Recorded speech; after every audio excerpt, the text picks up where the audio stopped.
Bonjour à toutes et à tous, aujourd'hui analyse technique, le NIR ça se passe comme prévu, le Aptos c'était un peu plus compliqué mais on verra. Du côté de BTC, je sens qu'une chute est potentiellement proche donc on va aller voir le pattern de distribution et bien évidemment on parlera de l'opportunité du jour. Bref, on est parti.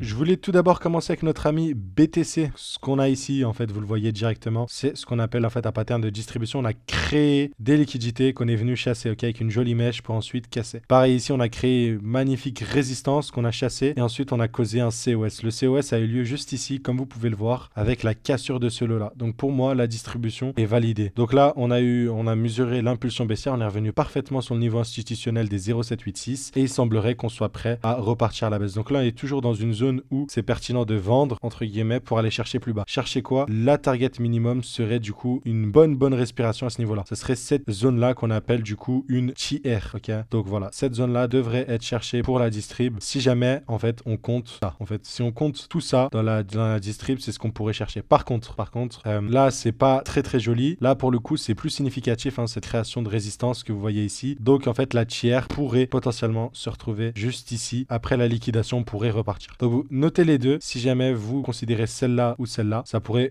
vous être bénéfique, mais pour moi du coup, après cette chasse-là, on devrait aller ici. Mon scénario, du coup, comme d'habitude, hein, parce que c'est jamais du 100%, s'invaliderait si on a ce niveau-là qui est cassé, tout simplement. Mais sinon, là, tant qu'on a vu qu'on a bien réagi dans cette zone-là, je m'attends à ce qu'on aille plus bas. On est le week-end, donc il n'y a pas trop de volatilité, mais je m'attends à ce qu'on puisse descendre vers ces zones-là. Voilà, donc sur BTC, voici ce que je vois. N'hésitez pas d'ailleurs à partager vos analyses directement, me dire ce que vous pensez, ça peut être très pertinent, et vous avez une formation Smart Money Concept offert dans la description. Côté NIR protocole, donc on avait identifié cette accumulation. Donc là où je me suis fait piéger, c'est à partir de ce COS. Donc je pensais que c'était ça la prise de liquidité qu'on avait cassée, que je devais rentrer. Du coup, est-ce que je me suis fait stopper? Non, parce que j'avais pas mis de stop loss. Je vous avais dit qu'en daily, on était dans de l'imbalance, on chargeait. Par contre, j'avais pas rechargé énormément. Et là, dès que j'ai vu la prise de liquidité de ce niveau-là, en plus de, en fait, ils voulaient en fait l'accumulation, c'était tout ça et le COS à ce niveau-là, tout simplement. En plus, il y avait des news très bullish du côté de NIR, donc voilà, je voulais recharger. J'en ai profité pour recharger encore un peu plus parce qu'on est revenu quand même dans une très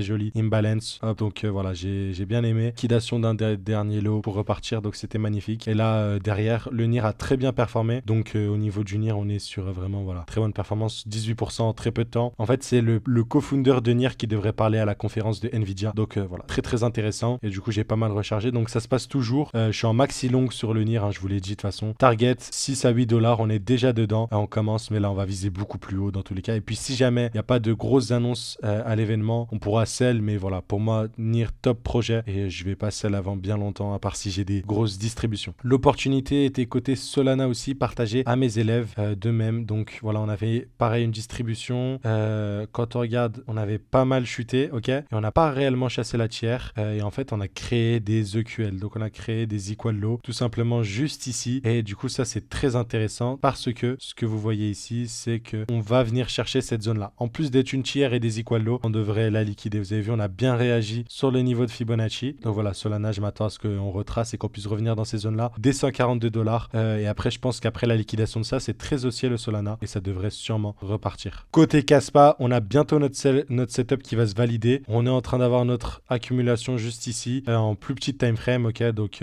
voilà. Si je regarde en 1 heure sur notre ami Kaspa, on a bien explosé. Là, on a bien retracé et on est en train d'accumuler. Donc, on pourrait avoir une liquidation de ces niveaux-là pour ensuite repartir. Et du coup, voilà. Donc là, on a une tiers qui se retrouve à ce niveau-là, tout simplement. Et là, si on a un joli COS, donc à ce niveau-là, on pourrait viser du coup une fin de repli pour ensuite chercher les plus hauts. Je vous rappelle, en daily, on est juste sur un simple retracement et on devrait repartir très vite du côté de Kaspa à ce niveau-là. Donc voilà, à surveiller de très près Kaspa, très bullish. Côté AKT, un potentiel retracement devrait arriver. Ok, vous le voyez ici, liquidation. Là, on est vraiment sur un joli pattern en fait de distribution. Vous le voyez ici. Donc là, c'est une distribution en LTF tout simplement. Donc hop, vous le voyez ici, création de liquidité, chasse de liquidité. On pourrait du coup venir chercher cette fameuse zone ici tout simplement. Donc voilà, ces zones-là pourraient être cherchées. Ce que vous devez comprendre aussi à ce niveau-là par rapport à AKT, c'est que bon, là, il n'y a aucune zone pour repérer un COS. Tout simplement, il n'y a pas de lot. Donc ça va être assez compliqué de la trader. Mais voilà, à noter peut-être potentielle distribution distribution, retracement autour d'ici, et ce serait du coup pour moi une bonne zone d'entrée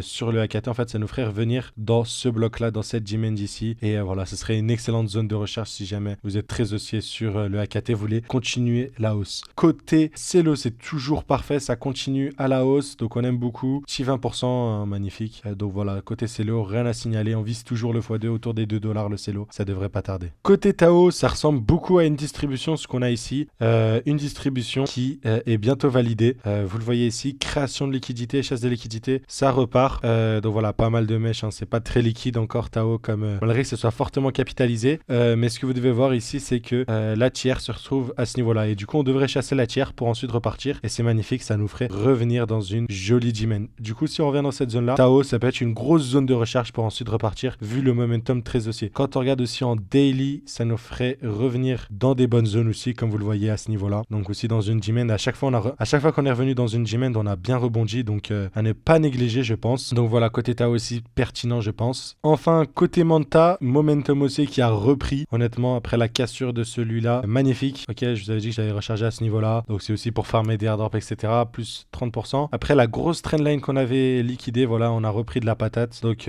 très intéressant, hein, la target toujours. C'est high là sur le Manta. On va terminer par une petite analyse du XAI qui est aussi très bullish. Pourquoi le XAI est très bullish? Vous le voyez, hein, on est dans une tendance très haussière. Toutes les G-mains sont revisitées pour repartir, tout simplement. Donc là, on est vraiment dans cette dernière G-main, si vous voulez. Et il est possible qu'on retrace dedans après l'explosion. Mais là, le XAI semble prêt à venir chasser ces niveaux-là pour continuer la tendance haussière qu'il connaît. Donc très intéressant aussi. Pour moi aussi, l'une des opportunités, c'est ce fameux altcoin qui s'appelle DeSo. Donc réseau social décentralisé. Je me base pas sur les trendlines, hein, parce que vous voyez comment les mèches sont. C'est un peu bordélique, honnêtement. Par contre, ce que je note là, ok, c'est vraiment cette zone de consolidation. Donc on est bien revenu dans des demand. Hop, c'est bien respecté. Et pour moi, on devrait potentiellement partir. C'est dans un très bon narratif. Donc voilà, on est en train de consolider. Si je regarde en fait sur de la plus petite time frame, voilà, c'est un peu bazardeux, on va dire entre guillemets. Mais la tendance est plutôt haussière. Et en fait, on le voit juste ici avec ces